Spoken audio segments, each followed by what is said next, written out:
Welcome to Through the Glass Recovery Podcast, where we believe that connection is the opposite of addiction, vulnerability is the antidote to shame, and that recovery isn't just rewarding, it's also a lot of fun.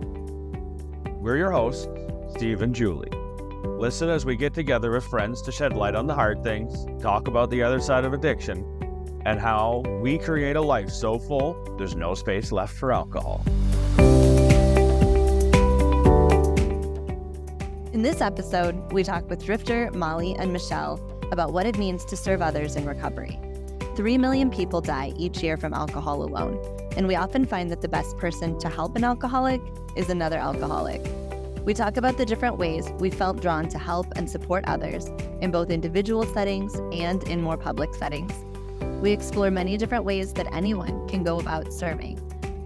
That service doesn't have to be huge and public to be truly meaningful and helpful. And we talk about the ways that our service to others has helped our own recovery journeys. I just want to mention, Drifter refers to IAS several times, and I want to let our listeners know that he's talking about an app called I Am Sober, which of course can be downloaded from any app store. It's got a day counter and also has a community feature where you can connect with others also in recovery.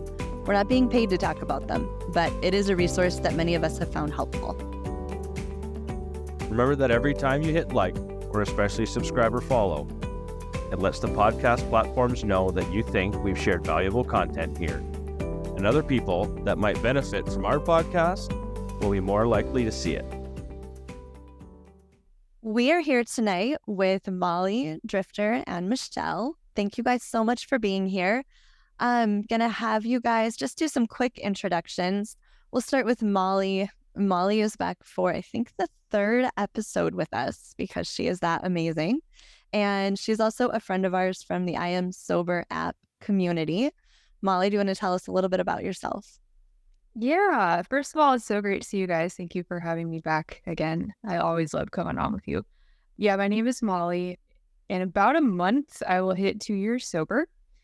Yes. I'm 34 years old. Right now, I'm living in Maine, but I travel for work, so I relocate every 3 to 6 months. So mostly I live in Florida when I'm not traveling, but I really enjoy the freedom and peace that my traveling gives me, and I can only do this because I'm sober. So I'm very passionate about everything sobriety related, which is why I'm here. So thanks for asking. Awesome. Thank you for being here. Thank you, Molly. So next we have Michelle. Michelle is known as the Sobriety Playbook on both Instagram and YouTube. How are you tonight, Michelle? I'm doing really well, you guys. Thank you so much for having me on the show. I appreciate it. Thank you. Do you want to tell us a little bit about yourself? Yeah, absolutely. So my sobriety date is August 8th of 2019. So I got sober just right before the pandemic hit. I got sober when I was 39 years old. And just a little bit of background on my story. I was in active alcoholism and drug addiction for 25 years. So from the time that I was 14 until I was 39 years old, I started off smoking weed, did all the drugs in the world, and alcohol was definitely what began my entire addiction. So when I got sober, one of my teachers taught me the best way to learn is to teach what I've taught you, because if you can't teach what you're learning, that means that you do not understand what it is I'm trying to communicate. So I started a YouTube channel 2 years ago. It's called the Sobriety Playbook. And so that started as a way of me ensuring that I was learning all the lessons that he was teaching me. But then it transformed into a place where I could start to share my experience with other people so that they know that they're not alone on this journey, that if they've been in active addiction or alcohol addiction or food addiction or whatever it is, that there is a way out. So I'm just there to just show people that they're not alone, basically. That is awesome. Thank you so much for having the courage to do that. It takes a lot. I appreciate it. And last but not least, we have Drifter. And Drifter is the owner and host of Sobertown Podcast. How are you tonight, Drifter? Boom, boom, boom. I am good. I am feeling really good. Thank you guys for bringing me on. This is the first podcast I've done outside Sobertown. So that's really cool to be with you guys for this first podcast. Awesome. I'll do a little bit of backstory too, because I was sober for 9 years. I got out of prison I went into prison in 2002, and that's where I count my time. And I got out in 2004. But I was sober for 9 years, and then my brother died, and I started drinking again. And it took me 9 more years to get sober, right?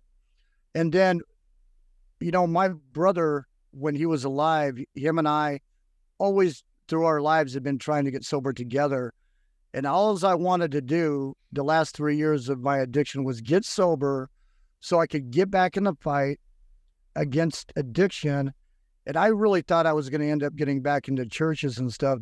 That's how I had been sober before.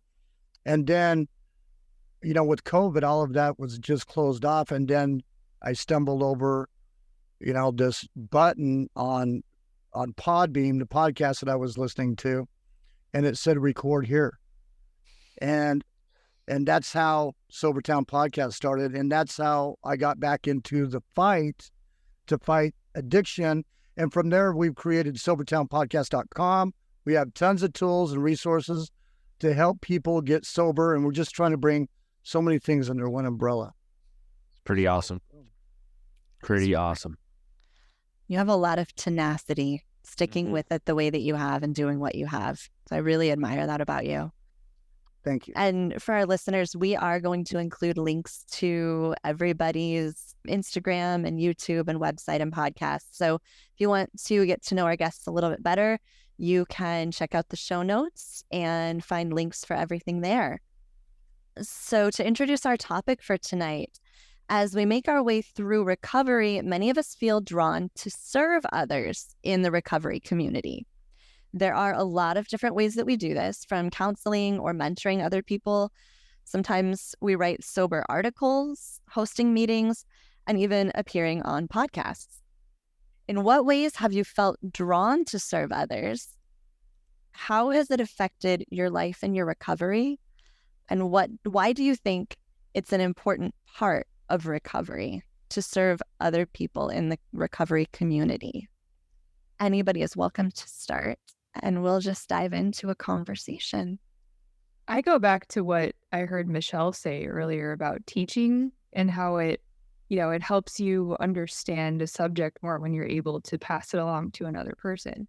And I think that's essentially what serving others is you passing along, your knowledge, your interpretation of how things work and how you have gotten through a situation, and saying like, hey, it's okay that you feel this way. In my personal circumstance, like I had a lot of trouble, and I still do, like just simply validating my own emotions. I just need someone to tell me like, you're allowed to feel this way. You're not crazy. You're not stupid. You're not wrong. You're not too much. You're not too little, like how I feel is acceptable because it's me. And I think in a community, and when you talk through things with people, you get that because someone's like, oh yeah, like I totally understand how you're feeling and I can relate to that. And you feel like you're not alone, And I know for me personally, and a lot of people I've talked to in recovery, it's the loneliness and the shame that really keeps you there. That's like the shame and the isolation are the two things that are like the killers of sobriety and people in general. I mean, I forget the exact number, but there's like hundreds of thousands of people that die just from alcoholism every year. And it's largely because they don't feel like they're worthy of feeling good, So yeah, I think if you're able to pass along the things that you've learned in like a helpful, constructive way, then that's also teaching you like you're learning while you're helping other people learn. Kind of reinforces what you've learned when you start sharing it with someone else. I know that I'm really good at telling other people things that I need to hear. There are things, and like you said, with validating feelings and emotions, I don't have a hard time doing that with other people. But sometimes it's so hard for me to do for myself. Sometimes it's good to hear myself say things to other people and realize that I need to take that a little bit more inside than I have in the past. Right. Yeah. One thing that you had just mentioned, Julie, is that it's important to try to take our own advice, right? It's easier for us to give out advice to people. So recently, one of my friends said, "Hey, Michelle, have you ever thought whenever you're going through something that's challenging emotionally, spiritually, or whatever, have you ever considered to maybe go into meditation and sit a chair down, sit in a chair, sit a chair right in front of you and put yourself in front of it and face yourself with that problem and say, what would I give myself? What type of advice would I give myself in that situation?" And have that conversation and take my own advice in that way. It just gives me an opportunity to really think about what it is I would share with someone else in that situation. And it gives me an opportunity to really just sit there and do some introspection about what it is I've been sharing with others and give me the opportunity to look at it from a different perspective. That is a really great idea. I have never heard that before, but I think that is absolutely brilliant. You know how in recovery meetings, they tell us selfishness and self-centeredness, that we think is the root of our troubles. So for me, I can either stay in service to self, which is very egotistical, very selfish, very self-serving, or I can make the decision to be in service to other people. I can hold on to the knowledge that I've attained in my sobriety, all the wisdom that I've accrued, and keep it to myself and focus on my path and the things that I want to achieve. Or I can use that wisdom to help other people. What I've noticed is that whenever I first got sober, I was experiencing so much depression, right? What I've realized in my sobriety is that the opposite of depression is expression. When I first got sober, my voice would shake. Nobody could understand what I was saying. I was so terrified to share my point of view with anyone. I had so much self-doubt. I had so much shame and guilt about my past 25 years that I didn't feel like I deserved to be heard. So whenever I got sober and I realized how much value there was in being in service to others, expressing myself, and helping others that are just beginning this path of sobriety, I found that being of service brought me to life because there was connection. Because whenever I was in active drug addiction and alcoholism, I completely isolated myself from people. So when I got sober, my sponsor taught me, Michelle, do the opposite of what your mind tells you. If it tells you not to go to a meeting, go to a meeting. If it tells you call into work today, go to work. If it tells you do not go and do service work today, go do service work. So I've just found that being in service has helped transform me in such a way that I never thought would be possible. And at the same time, it's transforming the lives of the people around me. Even though at the beginning that wasn't what my intention was just like, I need to get sober. I want to stay sober. Sponsor, I'm going to do whatever it is that you tell me to do. It shifted and it turned into like this whole entire community of sober people that I never would have imagined would be able to be in the same room together. And there's just like so much connection and so much love and so much humility. I just feel so grateful to be part of this sober tribe. It's a revolution. It's a revolution. So I was thinking about this, Steve, when you brought it up, and I was kind of driving today, and I'm in my truck right now. my own little studio in a semi, right? Yeah, it's awesome. So I was thinking about this today, and I found this out through IAS because I've been trying to get sober for over 40 years. I went back through when my mom put me in my first 12-step meeting. I think it was 1974. That's a long friggin' time ago, you guys. In and out of prison, jails, and rehabs, 3 inpatient rehabs, and I could never get it. And for the first time in my life, I'm really getting it, and I found it in IAS. And it started off by me showing up every day on that app, and nobody knew who I was. I showed up and I shared, and then I commented. That's where I first started learning how to give back. For me, this whole journey started really for the first time in my life, and I'm almost 60 years old, is on the IAS app, showing up, posting, and commenting. And I think we can learn how to give back just right with the basics by just showing up. That was like in early sobriety. I downloaded that app on day 6. In early sobriety, that was the most fulfilling thing I was doing sitting at home during the pandemic. It was the most fulfilling thing. I would read what someone else had to say about their day, or whatever that might have been, the challenge that they were facing, whatever that was. My sponsor at the time planted the seed and suggested I journal. And I had no idea. I couldn't write my way out of a wet paper bag, let alone anything else. But like 2 days later, I turned around and I wrote down how I felt. There was freedom in that. And then what happened was, as other people caught on, Molly was one of the first ones that kind of ended up following the rest of my posts on that app are my journal entries. That's exactly what they turned out being. So as vulnerable as they were, it allowed me to read what other people were writing. And then this is kind of, you guys brought up the wisdom, sharing your own experiences with someone else when they share theirs, and you find something that's super relatable, and then you can share something vulnerable with it, and then find the wisdom inside of that connection.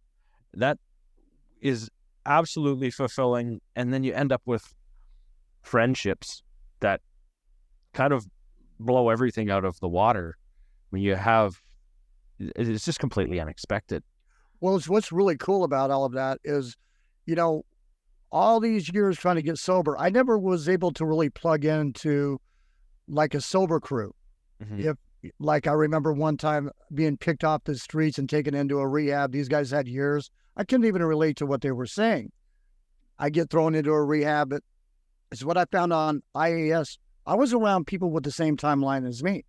We all were starting out at day 0, and we were learning from other people right around our timeline. I remember there was this lady running around yelling about Annie Grace and This Naked Mind, and I'm like, what the hell is that? I've never heard of any of that. Cognitive dissonance? What is that? And so I was learning from my peers by showing up and them showing up. I was learning by my peers. And I think that's where all this, we don't have to show up really big in the beginning. We can just show up. I think that is key to realize, that serving other people or getting outside of yourself doesn't have to mean hosting a podcast, writing a book, blasting your face and your story all over YouTube. For me, when I started out, like Drifter said earlier, I was afraid to turn my camera on in a meeting because I was just drowning in so much shame and humiliation over the point that I had gotten to. So the idea of ever serving others, or however we want to put that, that was terrifying to me. And it turns out the first, like the easiest thing that anybody can do is just share a little bit of their story. And you can, especially nowadays with the internet, you can do that from behind a username, and it still benefits probably more people than you'll know, whether it's, posting on an app, or I know there's Reddit and there's Facebook groups and there's all these different places. And the very first step is just, that's what serving others is in recovery. I think is just the willingness to share your story and share your experiences. so others can gain from that, whether it's gain a little bit of wisdom or even just hope. And I think that's where, if you had said to me at 30 or 60 or 90 days that at some point it's really good for you to serve other people in your recovery, like it's a really important part of recovery for me, I would have been terrified. But to realize that it can be so small and it can just be one other person that you just have a conversation with, just sharing yourself and being a little bit vulnerable goes a really long way in that type of fulfillment. Oh, I think too, as I talk to more people in the community and, got to know, because there's all types in sobriety. Like, it's the great equalizer. Addiction is the great equalizer. It affects everyone, no matter your wealth, what you do for a job, like where you've been, your childhood, all of that stuff. And I think I knew that, but, as you actually experience it and you talk to more people and you go to meetings, and like, I didn't do AA, in like any in-person meetings, because I joined IAS in June of 2020. So it was like, as the pandemic was ramping up. But for me too, like I had to eventually come to terms that I kind of view and have an opinion on service that's a little different than some people, because like I'm a frontline healthcare worker, and I've spent the last 12 years of my career in mostly emergency medicine, and I come home from work and I am like drained, like emotionally drained. And that's one of the reasons that I would drink a lot, right? Because I would just like see some really awful shit, during my shift, and I would not know how to handle it because I had this obsessive need to never be a burden to people. So I would just drink to kind of numb my emotions so that I didn't have to bother anyone with them. Like that was my thought process that looped around itself.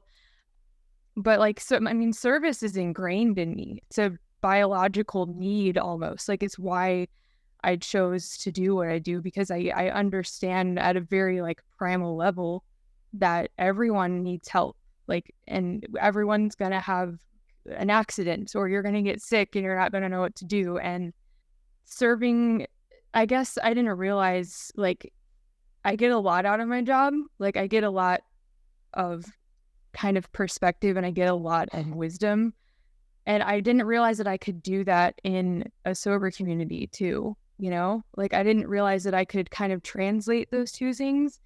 But I also had to honor myself and be like, not so hard on myself to where I felt obligated to always be helping people. I had to be able to turn off at some point, because like everyone's sober here, and like this is such a great subject because you can overdo anything. You can overdo service to the point where you're burnt out.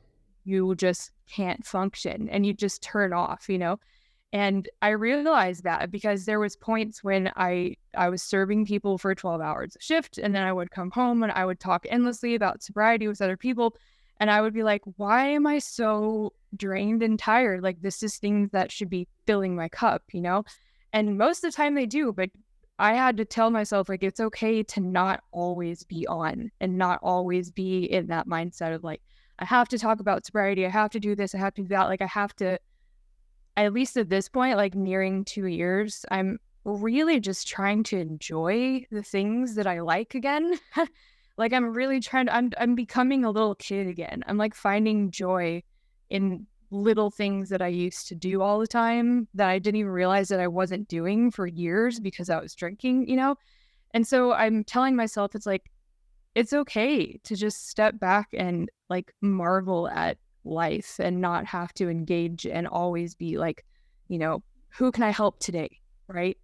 But at the same time, you don't want to do too little and lose all your connections. So for me, it's like a constant balance that I'm trying to find. Like with anything, you have to have boundaries there. Yep, exactly. Good word. Boundaries. Yeah, I've hit a wall where I've had to pull back because there was given too much of myself. But we can hit that wall. We can overdo it for sure. Mm-hmm. Yeah, Molly brought up a really important topic, something that I keep continuously getting reminded over and over and over, and that's balance. And I learned that selfishness and self-centeredness is the root of our troubles. What my addictive mind said to me was, okay, so if selfishness and self-centeredness is the root of your troubles, that means you need to serve everybody and do everything for everybody, no matter the way that you feel, just do it. Like, because you don't want to go back to addiction, that's for sure, right? People instilled like this fear of relapse. And if I relapsed, I was going to die. So I was like, okay, I need to do all the service work possible. But I didn't realize that self-care was a service work that I needed to do for myself. Yeah. I didn't realize that doing self-care was not being selfish. Mm-hmm. I was so scared that if I decided to focus any amount of time on myself, that I was going to eventually relapse. I needed to let go of that idea, because in reality, prior to getting sober, I never knew how to appropriately do self-care. I did not know how to meditate. I did not know how to pray. I did not know how to be in silence. I didn't know what introspection was. I didn't know how to be in my own presence without being distracted by my thoughts. I love service work so much, but I've always had this type of personality that was like all or nothing. Mm-hmm. So, I mean, it just goes to show, it's just like, I did all of the drugs in the world. If you put a drug in front of me, I did it for like years and years and years. Like I put all of my energy into it. Like, I don't know what moderation is.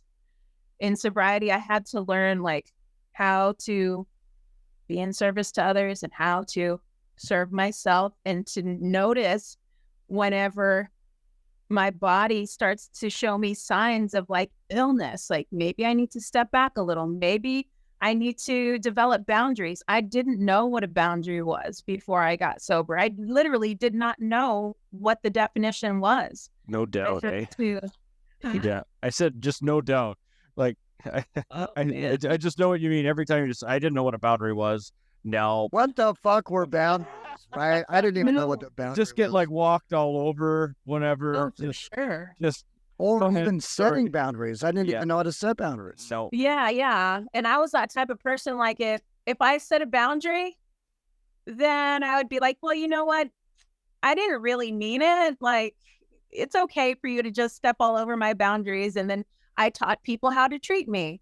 So it's just like, one of the things I had to learn was when I set a boundary, to keep my word to myself, because if I step back and allowed somebody to walk past that boundary or step over that boundary, then I started to have a resentment against myself. And then I started to project my frustration towards other people. And then I would start to focus on being angry at them rather than taking personal responsibility, because I didn't realize I was mad at myself this entire time. Yep. Talk about self-care, right? Yeah. Absolutely. It's just basically, I mean, it sounds selfish, but you're protecting yourself in a very serious and a very honest way.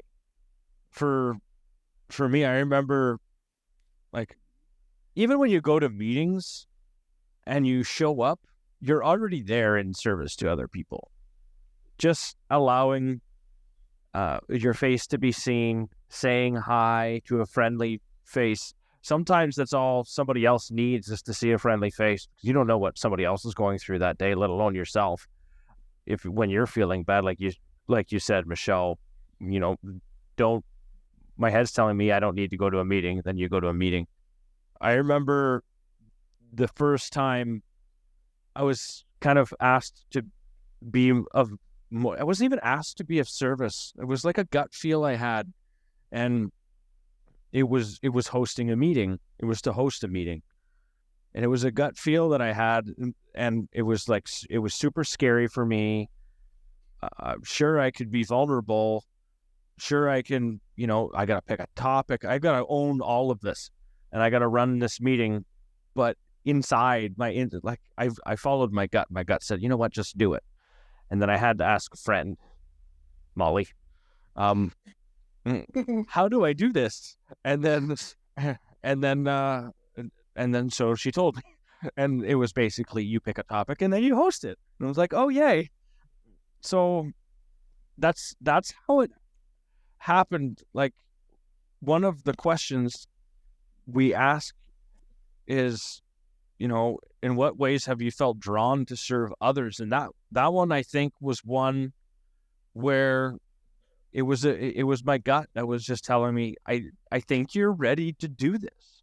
You're ready to take this leap. You're ready to stand in front of a group of people, and you're ready to pick a topic that hits you, Steve, in your heart, that's relevant to you, that you think might be relevant to other people, and have a real honest conversation about, and hopefully that piece of you that you're sharing helps somebody else. And then in those breakout rooms, all you're doing is hoping for those people that are there, that they have a good breakout room, and then they have good conversations with each other, and that everybody really has an enjoyable experience. I mean, that's something that's near and dear to my heart. When I host a meeting, I put my heart and soul into the topic and how I present it, and it meant a lot to me when I started it. And it's kind of crazy how it helps me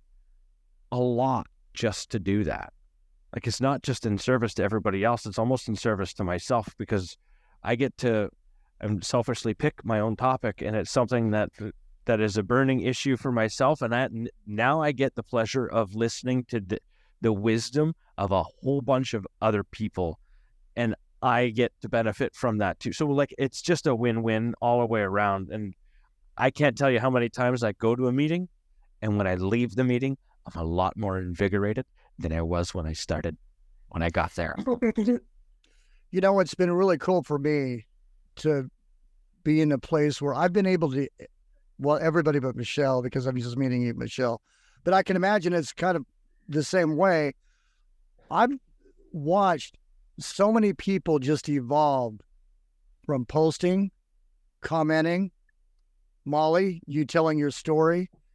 The Zooms for a lot of you guys have just been incredible, to where it's really transformed your lives, these Zooms. And it's just been amazing to see the progression where, like with you, Julie, not even wanting to show your face. And when you did, you just busted out crying, right? It was just, there was so much friggin' emotion that we didn't even know how to manage at that time.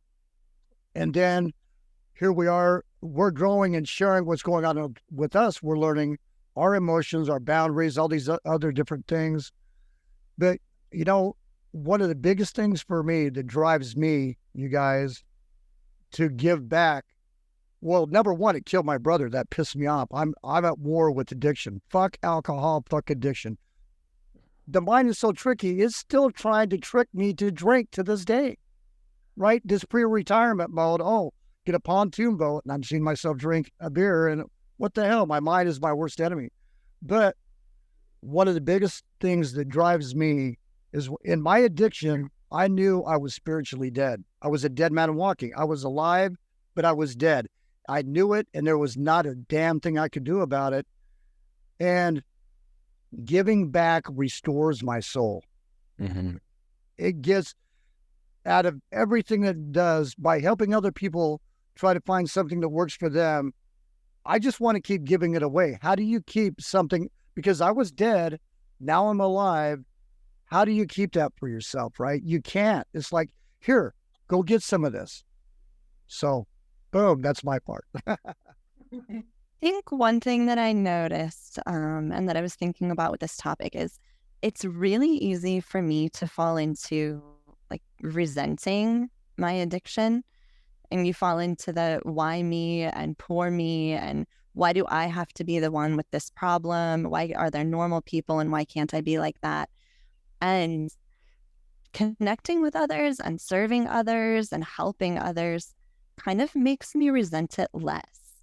Like, it gives me something to give to other people. It gives me an opportunity to make a difference that I wouldn't have otherwise. So I guess in some ways it makes it easier to resent my addiction less, if that makes sense.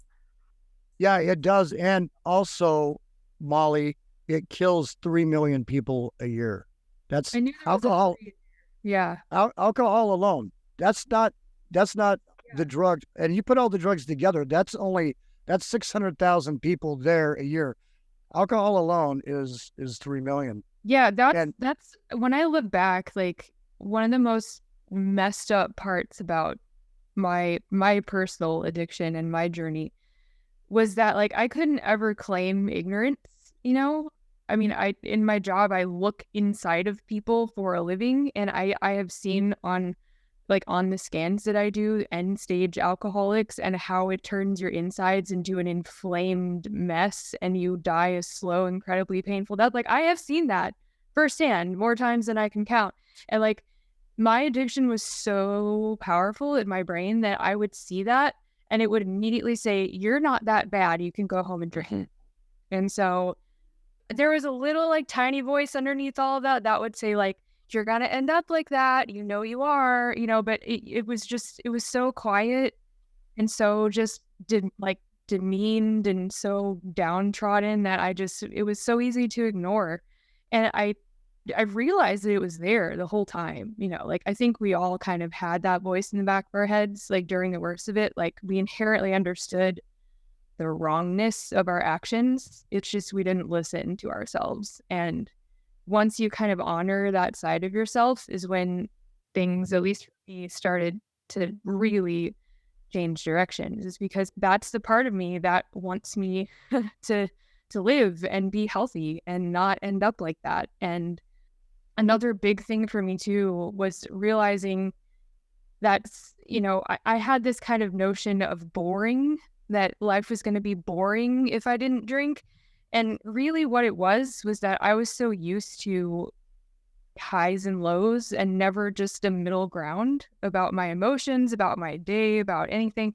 And, you know, when you're used to that like climbing mountains and going down them all the time, like walking on level land feels boring, right? But it's actually like peaceful and way easier on your body. And you're not like exerting yourself and breathing hard and like, wow, this is really terrible. Why did I do this? You know? So realizing like boring actually kind of means peaceful, that was a big deal for me. And, you know, in the beginning, doing service work gave me that peace. It was like an outlet. It brought me that kind of just end of the day, like I did something positive for myself today. And maybe someone else, who knows, if it didn't land, because there's been a lot of stuff that I did that didn't land well. Because turns out like sometimes the things that you want to hear is what everyone else wants to hear. And that's okay. Like you're not going to be for everyone all the time. And if it gets good, cool. If it doesn't, cool. But you know, at least you tried. Right. well, we're growing through that too. And some of the growth is pretty uncomfortable. And for me at times, it's been really embarrassing. And that's all part of growing. And then once I learned from those experiences, hey, this isn't who I want to be. Then once I learned to process what was going on, I was able to go back and share with others. Yeah, one thing that I wanted to comment on, thank you, Molly, for everything that you just shared, because what it brought up for me was one of the reasons why I ran into the arms of addiction was because my intuition used to be so loud for me. It used to constantly like tell me, don't do this, don't do that. Like, you know better than this, you know better than that. But whenever I would ingest alcohol or any other mind-altering substance, it turned into this still small voice that I could barely hear. It was like fainter than a whisper for me.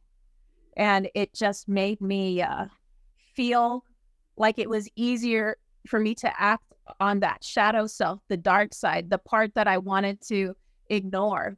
But that dark side felt better for me. I felt more comfortable being in the dark because people couldn't see my behavior, if that makes any sense. So the more and more I got sober, I started to hear like those intuitive thoughts, make those intuitive decisions, and relax and take it easy and not struggle so much throughout the day, because I was following that, if you want to call it like your higher self, the higher path. So I'm just grateful that now I'm more secure in being a person that is more comfortable with being in the light.